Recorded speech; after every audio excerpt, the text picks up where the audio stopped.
तौर पे कहा जाए तो मैरिटल रेप, जिसकी आवाज़ भारतवर्ष में बहुत कम है, बहुत कम कही जाती है, तो उसी मुद्दे पर ये आधारित फिल्म है। और फिल्म का जो विषय है वो अपने आप में बहुत ही संवेदनात्मक है, संवेदनशील है। तो हम लोग उसी मुद्दे को लेकर के इस फिल्म के माध्यम से, एक मीडियम है जिसके थ्रू हम चाहते हैं कि समाज में हर उस तबके तक, जितने भी तबके, हर चाहे वो हमारा मिडिल तबका है, चाहे हायर तबका है, चाहे जिसको हम लोग जिस तरह से अपने अपने नज़रिए से देखते हैं, तो हर तबके तक ये आवाज़ पहुँचे कि महिलाओं के प्रति हम संवेदनशील कहते हुए ना दिखें, बने। मैम, आप क्या कुछ कहना चाहेंगे लकीर के बारे में? लकीरें एक बहुत ही इम्पोर्टेंट फिल्म है और इस मुद्दे पे बात पहले भी हुई है, फिल्म के थ्रू नहीं, पर 2013 में भी एक बार हुआ है, उसके बाद और भी कुछ बार हुआ है, पर इस पे जो एक ठोस लॉ बनना चाहिए वो लॉ नहीं बन रहा है। तो हम लोग चाहते हैं कि फिर इस मुद्दे पे बातचीत हो, लोग इस पे और बात करें और जागरूकता फैले, क्योंकि सिर्फ वुमेन एम्पावरमेंट की बात करने से नहीं होगा। ये चीज़ जो है लोगों पे, मतलब लोगों के जहन में बैठना चाहिए, लोगों को अपना जो पावर है वो समझना चाहिए, लड़की हो या लड़का, उन्हें समझना चाहिए कि क्या मेरे लिए सही है, क्या गलत है। अगर उसको अपने लिए समझ में आ जाए तो सामने वाले के लिए भी समझना आसान हो जाता है। देखिए, लड़का या लड़की बात इसका जेंडर की नहीं है, बात सही या गलत की है। एक ऐसा कुछ नहीं होना चाहिए जिससे इंसान के शरीर को, उसके आत्मा को तकलीफ पहुँचे। तो मैरिटल जो रेप है, इसमें हम जानते हैं कि हमारे देश की जो पॉपुलेशन है अराउंड 50% महिलाएं हैं, और 18 ईयर्स से अबव जो लड़कियां हैं जो शादीशुदा है, क्या उनके ऊपर रेप नहीं हो सकता है? ज़रूर हो सकते हैं। और रेप करने वाले कौन हैं? उनके ही नज़दीकी जो लोग हैं और उनके हस्बैंड हैं, यही लोग करते हैं रेप। तो उनकी मानसिकता में, महिला की मानसिकता में परिवर्तन होना चाहिए। उन्हें जानना चाहिए क्या सही है, क्या गलत है। पति को जानना चाहिए क्या सही है या क्या गलत है। और इस पे जितना हम बात करेंगे, डिस्कशंस होंगे, तो उतना समाज में जागरूकता बढ़ेगी और ये सब जो है चीज़ें कम हो जाएगी। इसी पे ये फिल्म है। जी सर, आप क्या कुछ कहना चाहेंगे? देखिए, बहुत कम ऐसा होता है कि कोई फिल्म बनाई जाती है, पैसा लगाया जाता है, लोगों का वक्त लगता है, उसमें मेहनत लगती है, इमोशन लगती है, उनकी ज़िंदगी में बहुत सारी दूसरी चीज़ों को सैक्रिफाइस किया जाता है, क्योंकि वो महीना साल एक फिल्म बना रहे हैं। तो इसके पीछे कमर्शियल रीजंस नॉर्मली सबसे ज़्यादा होते हैं, क्योंकि आप अपनी ज़िंदगी का इतना हिस्सा अगर किसी एक चीज़ को देते हैं तो आप उससे कुछ कॉम्पनसेशन की उम्मीद रखते हैं। ये वो फिल्म है जो ऐसी किसी अपेक्षा से नहीं बनाई गई। ये एक मुद्दे के ऊपर एक सच्ची एफर्ट है और एक ब्रेव एफर्ट है। ब्रेव इसलिए क्योंकि सभी ने मना किया बनाने से और सभी ने कहा इसके रिटर्न्स नहीं आएंगे और इसको देखेगा कौन। तो फिर भी एक फर्स्ट टाइम डायरेक्टर आज आपके सामने फिल्म लेकर बैठे हैं और उन्होंने मुश्किलों से बनाई है, पर बात वहाँ ख़त्म नहीं होती। बात यहाँ तक है कि क्यों बनाई है और हमने इसमें काम क्यों किया, फिल्म क्यों ज़रूरी है इस वक्त। फिल्म ज़रूरी है इस वक्त क्योंकि इस वक्त हर बात पे चर्चा हो रही है, तो इस बात पर क्यों नहीं। अच्छा, घर की शादी की जो संस्था है उसके बीच में ऐसा कुछ क्राइम हो जाए तो क्या वो क्राइम नहीं? ऑफ कोर्स है। तो बात कंसेंट की भी हुई, रजामंदी की भी हुई, कंसेंट के ऊपर एक बहुत मशहूर फिल्म भी बनी और उस फिल्म के बाद एक चर्चा और एक लोगों के मन में एक धारणा बनी। और हम चाहेंगे कि ये कंसेंट वाले मुद्दे को एक स्टेज और आगे ये फिल्म लेकर जाए। एक घर के अंदर, एक शादीशुदा माहौल के अंदर भी क्या वो कंसेंट होनी चाहिए, और होनी चाहिए तो किस तरीके से होनी चाहिए। And what I am the most proud of is the fact that the film gives out a balanced opinion about this. हम ऐसे नहीं कहते कि ये बड़ा सरल है, अरे ऐसा होना चाहिए, और कह के किसी और पर हमने जिम्मेदारी छोड़ दी। हम ये भी कह रहे हैं कि ये बड़ा कॉम्प्लिकेटेड मुद्दा है और इसके अंदर सब पहलुओं को ध्यान में रखते हुए ही कोई एक सूटेबल वाइज डिसीजन ले पाएंगे। और उस प्रोसेस के लिए और कुछ नहीं किया जा सकता सिवाय अच्छी चर्चा के। तो फिल्म फिर ये कहती है कि आइए आप ये फिल्म देखें और इस फिल्म को देखने के बाद आपस में बातें करें, इसका ट्रेलर लोगों को शेयर करें, घर में बात हो, मोहल्ले में बात हो, रेडियो पे बात हो, यूनिवर्सिटी में बात हो, टीवी डिबेट्स हो, फिल्म के बारे में नहीं, मुद्दे के बारे में। और एक इतनी चर्चा हो जाए कि हर आदमी की एक अपनी ओपिनियन हो इसके बारे में, क्योंकि ये हर आदमी की घर की कहानी है। अगर आपके मन में इसके बारे में एक क्लियर धारणा है तो फिर आपके घर में वो शायद नहीं होगा। और यही हम चाहते हैं कि वो पहला कदम टुवर्ड्स चेंज, वो पहला कदम टुवर्ड्स चर्चा और वो बदलाव जिसकी बारे में हम बड़ी बड़ी बातें तो करते हैं, शायद ये फिल्म उसका वो पहला ठोस कदम है। सर, अगर मैं बात करूँ कॉन्सेप्ट की, तो ये रियलिटी है और कहीं ना कहीं ये रेप, अगर एक हस्बैंड अगर अपने वाइफ के साथ जबरदस्ती करे तो अभी भी गांव खेड़े में इसको रेप नहीं माना जाता। ये फिल्म में शायद मैं ट्रेलर में जो देखा हूँ वही दिखाया गया। तो आपके लिए कितना चैलेंजिंग था ये? एक्चुअली में विषय ही थोड़ा चैलेंजिंग है, और जिस सोसाइटी में या जिस देश में हम लोग रहते हैं वहाँ पर अभी भी बहुत सारे ऐसे इलाके हैं जिसे ये देश गांव का देश कहा जाता है। यहाँ की संस्कृति, परंपरा और खाने पीने की चीज़ें सब गांव से ही आती हैं। फिर हम लोग धीरे धीरे अर्बनाइज होते हैं, फिर हम लोग इस तरह की मेट्रो सिटी में आते हैं जहाँ पर हम एक ऐसी कल्चर से प्रभावित होते हैं, कुछ वहाँ से सीखते हैं और पीछे की चीज़ें छोड़ते जाते हैं। ऐसा भी होता है। तो वैसी दशा में ये विषय बड़ा चैलेंजिंग है कि हाँ में ना होना और ना में हाँ होना। ठीक है, तो ना में हाँ चूँकि इतने दिनों से चला आ रहा है, हर कम्युनिटी में है, तमाम सारे धर्म यहाँ पर हैं जो आपस में एक दूसरे से लड़ते रहते हैं। तो तमाम सारी जगहों पर तो ऐसा है कि भाई ठीक है, अगर एक पक्ष ही है, अगर एक पक्ष ने कह दिया कि ठीक है, अगर तुमने हमारा कहना नहीं माना तो आज से हम तुम अलग, और 2-3 बार बोल दिया तो वो भी ख़त्म, ठीक, रिश्ता ब्रेक हो गया। इस तरह की चीज़ें हैं। तो वहाँ पे संकट बहुत बड़ा है, और पिछला साहित्य भी जो लिखा गया है वो एक पक्षीय है। तो संकट तो है, जबकि मैं भी एक मैन हूँ, मैं पर वैसी बात कह रहा हूँ। तो अब वो गांव खेड़े वाली बात चाहे जहाँ हो, आपको मैं बताऊं, गांव खेड़े से ज़्यादा समस्या अर्बन में है। गांव खेड़े का तो है, लेकिन वहाँ से ज़्यादा समस्या यहाँ पर है। तो हम कहते हैं कि वो हमें एग्जैक्ट, अभी आज मीडिया का रिलेशन है, आप मीडिया के लोग हैं, तो जो चीज़ें हम जान पाते हैं वही जान पाते हैं। आप ग्राउंड लेवल पर जाएंगे, आप देखेंगे तो वहाँ से ज़्यादा समस्या हमारे मेट्रो सिटीज़ में है। कंसेंट की प्रॉब्लम वहाँ पर भी वही है। वहाँ पर भी महिलाएं उतनी ही मजबूर हैं या कर दी जाती हैं।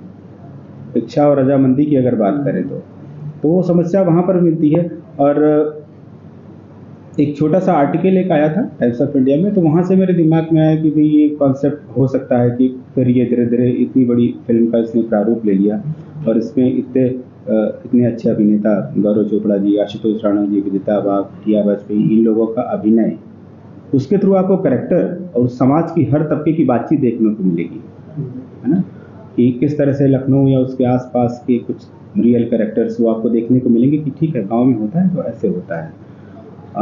अब रही बात कहानी की और उसके कॉन्सेप्ट के और आगे की बात, तो बहुत ही मशहूर लेखक हैं दिलीप शुक्ला जी, जिन्होंने ऐसी स्थापित फिल्में लिखी हुई हैं। दामिनी,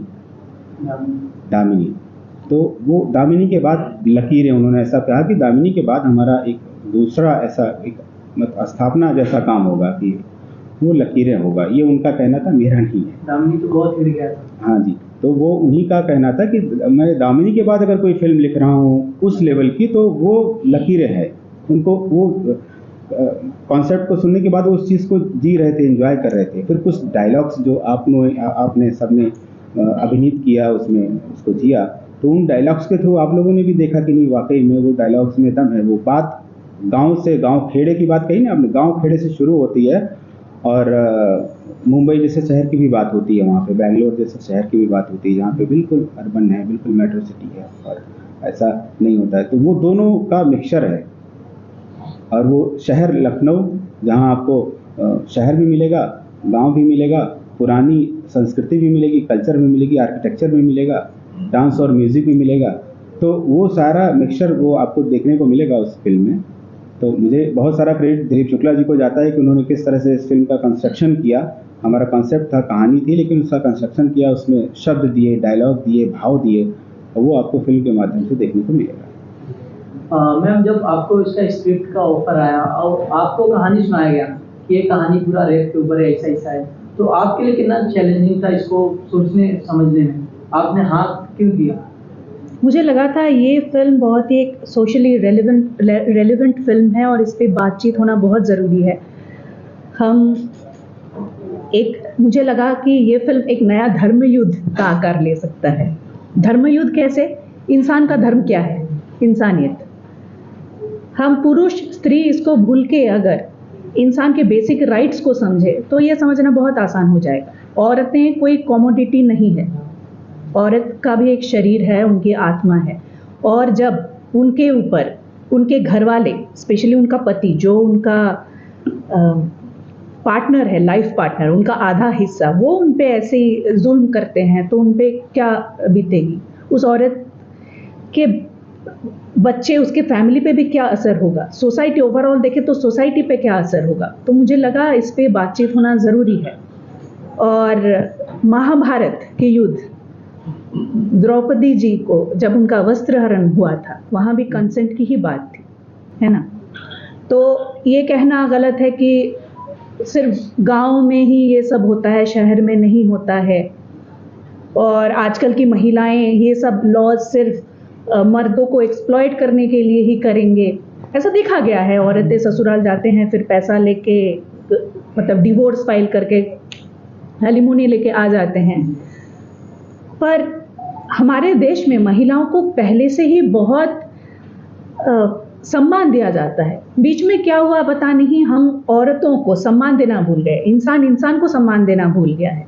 सब अपने ओपिनियंस देते हैं, सब बहुत जजमेंटल हो गए हैं, पर खुद को सम्मान देना और सामने वाले को सम्मान देना लोग भूल गए हैं। तो ये सिर्फ पुरुष या नारी की बात नहीं है, ये सिर्फ महिलाओं पे अत्याचार की बात नहीं है, ये सबको सम्मान देना, उनके जो पर्सनल जो स्पेस है उसको रिस्पेक्ट देना, उसकी बात है। कहाँ वो लकीर खींचना चाहिए, कहाँ आपको वो सीमा लांघना नहीं चाहिए, कहाँ वो लक्ष्मण रेखा है, उसको समझना चाहिए। इस पे बातचीत होना चाहिए। जब तक बातचीत नहीं होगी वो जागरूकता नहीं आएगी। तो इसीलिए मुझे लगा ये फिल्म का पार्ट होना, हिस्सा होना बहुत ज़रूरी है। गौरव जी, जब आपको इसका स्क्रिप्ट सुनाया गया तो आपको क्या रिएक्शन था? सर ने दिलीप जी का नाम लिया। दिलीप जी एक बहुत ही रिस्पेक्टेड राइटर हैं। दामिनी के अलावा भी बहुत सारी बड़ी बड़ी फिल्में उन्होंने लिखी हैं। दबंग लिखी थी जब हमारी मुलाकात हुई उसके कुछ वक्त पहले। तो उन्होंने अपने तरीके से मुझे एक नरेशन दिया था, और वो नरेशन बहुत ही मज़ेदार था, क्योंकि उसमें कुछ ऐसे मज़ेदार से डायलॉग्स और मोमेंट्स थे जिसमें मुझे कैरेक्टर जो है उसकी अलग अलग शेड्स दिख गए। तो वो एक बहुत चैलेंजिंग और मज़ेदार प्रोसेस होता है एक एक्टर के लिए, जहाँ पे आपको पहली नरेशन में ही ये किरदार कैसा होना चाहिए, इसके अलग अलग क्या क्या शेड्स होंगे, इसकी पर्सनैलिटी के अलग अलग क्या क्या लेयर्स होंगे, वो पहली नरेशन में ही दिख जाए। तो वो एक बहुत बड़ा अट्रैक्टिव बात हो जाती है, क्योंकि आप स्ट्रेट अवे खुद को उस रूप में देखने लगते हैं। मुद्दा बहुत सेंसिटिव था। मैंने थोड़ा वक्त लिया इसको आंकने में कि क्या हम इस मुद्दे के ऊपर एक ऑनेस्ट एफर्ट कर रहे हैं, एक सिंसियर एफर्ट कर रहे हैं, या मुद्दे के बहाने से एक फिल्म बनाने की कोशिश कर रहे हैं। जब मुझे ऐसा लगा कि ये बहुत ऑनेस्ट और सिंसियर एफर्ट है, सब बहुत अच्छी नीयत से ये पिक्चर बनाना चाहते हैं, तब मैंने झटपट हाँ कर दी। Of course for an actor, जब आप एक ऐसा रोल प्ले करते हैं जिसमें बहुत सारे शेड्स हों, कभी कभार आपके मन में ये थोड़ा सा छोटा सा एक डर आ जाता है कि अरे लोग क्या कहेंगे। और फिर मैंने खुद को वही जवाब दिया कि इसी बात के लिए तो फिल्म बना रहे हैं कि लोग क्या कहेंगे वाला पॉइंट होना ही नहीं चाहिए। आपको जो ठीक लगे, आपको वो करना है, कहना है, वो आवाज़ उठानी है। तो जब हम अब इस फिल्म के ज़रिए भी वही बात कह रहे हैं, तो मुझे इस रोल को हाँ करते वक्त भी वैसा ही सोचना चाहिए कि अगर इस मुद्दे के साथ मैं अलाइन करता हूँ तो मुझे मेरी आवाज़ भी उसके साथ अलाइन करनी चाहिए, और जितना शोर मैं मचा सकता हूँ मैं भी उस आवाज़ के साथ मिला दूँ। अब रख दो।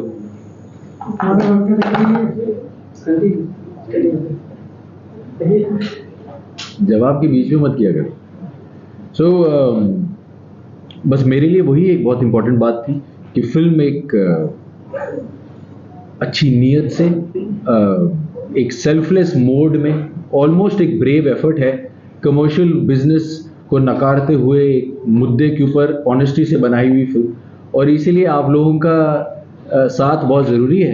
ये फिल्म आप लोगों के लिए ही बनाई गई है। आप लोगों से मेरा मतलब सिर्फ वो नहीं जो मुझे कैमरा के उस तरफ से देख रहे हैं, आप सब लोग भी जो इस वक्त मुझे शूट कर रहे हैं, क्योंकि इस किस्म की फिल्म को प्रमोट करने का भी और कोई तरीका नहीं, इस फिल्म के बारे में अवेयरनेस क्रिएट करने का भी और कोई तरीका नहीं। आप ही लोग वो जरिया हैं जो हमारी इस सच्ची एफर्ट को सच्ची एफर्ट की तरह दिखा सकते हैं लोगों को कि भाई इसे जाके देखिए और इसके बारे में एक बार बात ज़रूर कीजिए। फिल्म एंटरटेनिंग है, फिल्म मज़ेदार है, फिल्म में आप ग्रिप्ट रहते हैं और फिल्म साथ ही साथ आपके मन में एक सवाल छोड़ के जाती है। हम सिर्फ इतना चाहते हैं कि उस सवाल के बारे में अच्छी चर्चा हो हर जगह।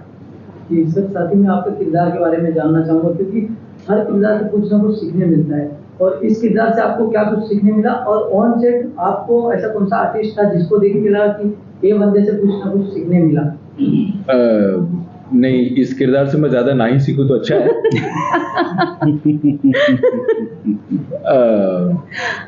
बट इस किरदार से मुझे कुछ सोचना, कुछ मैंने, देखिए जब आप एक किरदार प्ले करते हैं तो कुछ वक्त के लिए आप ऐसे हो जाते हैं, और इस किरदार विवेक अग्निहोत्री प्रोफेसर हैं, एक यूनिवर्सिटी में हिंदी लिटरेचर के प्रोफेसर हैं, और विवेक अग्निहोत्री मेरे कैरेक्टर का नाम है, मैं डायरेक्टर साहब का नाम नहीं बता नहीं बता देना जरूरी है। हाँ, विवेक दामोदर अग्निहोत्री। विवेक दामोदर अग्निहोत्री। पर मेरे ससुर साहब आ गए। But you know the whole point really was that इस कैरेक्टर के इतने सारे शेड्स हैं, और ये बहुत खूबसूरती से वो पुराना इंडिया और नए इंडिया के बीच के मर्द को रिप्रेजेंट करता है। पढ़ा लिखा है, इज्जत है, हर चीज अच्छी करता है, पर उसकी कुछ सोच में अभी भी वो पुरानी प्रॉब्लम है जिसे उसने ना एक्सेप्ट किया है, ना वो मानना चाहता है। जिस पत्नी से वो कोर्ट में लड़ रहा है, उसी पत्नी की खातिर अपने लॉयर से जाके झगड़ा करता है कि मेरी पत्नी से ऐसे क्यों बात की कोर्ट में। There is no single layer to this. उसका प्यार अपनी जगह है, पर उसकी सोच में प्रॉब्लम है। उसको लगता है कि अगर मेरी शादी हो गई तो अब ये मेरी प्रॉपर्टी है। तो ये जो पुरानी इंडियन सोच है, विवेक दामोदर अग्निहोत्री उस सोच का रिप्रेजेंटेटिव है कि चाहे हमारा समाज कितना भी डेवलप हो गया हो, कुछ ऐसी बातें अभी तक चेंज नहीं हुई, और जब आप फिल्म में देखेंगे तब आप देखेंगे कि कैसे उसकी सोच में उस बात का फर्क पड़ता है और कैसे वो इस प्रोसेस से गुजरता है।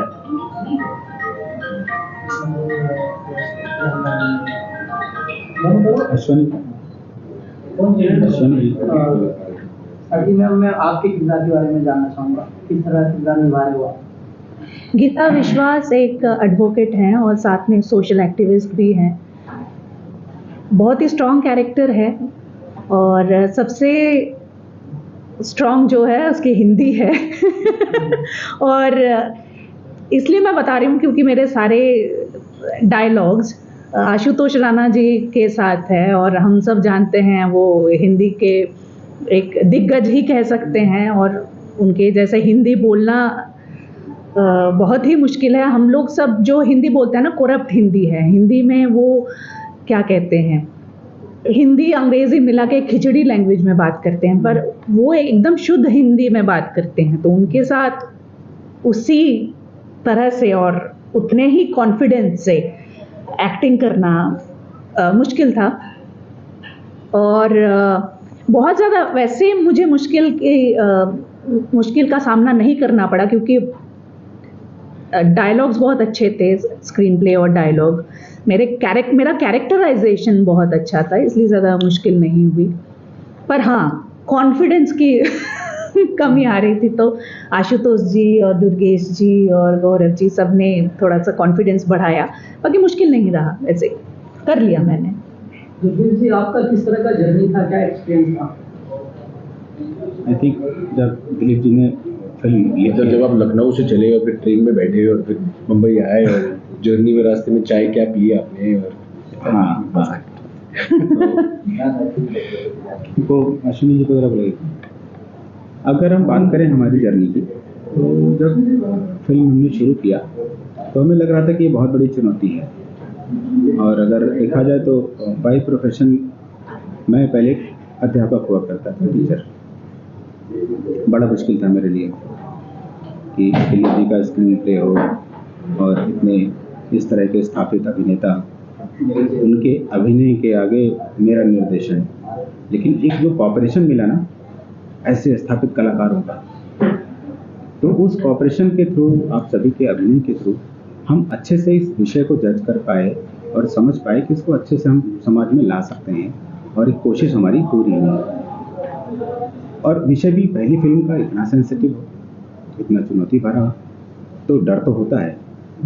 लेकिन हाँ, क्योंकि थोड़ा मेरा पढ़ने पढ़ाने का रास्ता रहा है तो अच्छा था, जर्नी अच्छी थी, संघर्ष तो अपनी जगह है, लेकिन हाँ आज आपके सामने है प्रोडक्ट, बस इसी बात की खुशी है, हम चाहते हैं ये लोगों तक पहुँचे। आप तीनों से मैं ये कहना चाहूँगा, क्या मैसेज देना चाहेंगे आप अपने फैंस को? प्लीज आप बोलिए। देखिए, हमारे देखा जाए तो मैं पूरे जनमानस को यही मैसेज क्या दूंगा, मैं एक अपील करूंगा कि, और ख़ास तौर पे आप सभी मीडिया कर्मियों को, मीडिया के सभी, चाहे वो डिजिटल मीडिया है, चाहे रेडियो है, चाहे टीवी है, कोई भी माध्यम है, सभी मीडिया कर्मियों से मैं अपील करूंगा कि मीडिया एक ऐसा जरिया हो सकता है जो लोगों तक ये इस विषय को फिल्म के रूप में पहुंचा सके, लोग इसको देखें, अपने विचार रखें, सकारात्मक, विपरीत विचार, जिस तरह के भी उनके भाव हैं उनको रखें, और खुल के बताएं कि उनको कैसा लगा, ये मुद्दा सही है या नहीं है, ये प्रेजेंटेशन करने का जो तरीका है वो सही है कि नहीं है, कोई भी जो उनका पक्ष हो उसको खुल के रखें। मेरा पूरी तरह से मैं सबका स्वागत करता हूँ, और मैं चाहूँगा कि प्लीज़ ये आप लोग सभी तक पहुँचाएँ, लोग देखें इस फिल्म को 3 तारीख को, 3 नवंबर को। टीम आ गई है तो हम लोग वो म्यूजिक को हाँ, प्लीज़।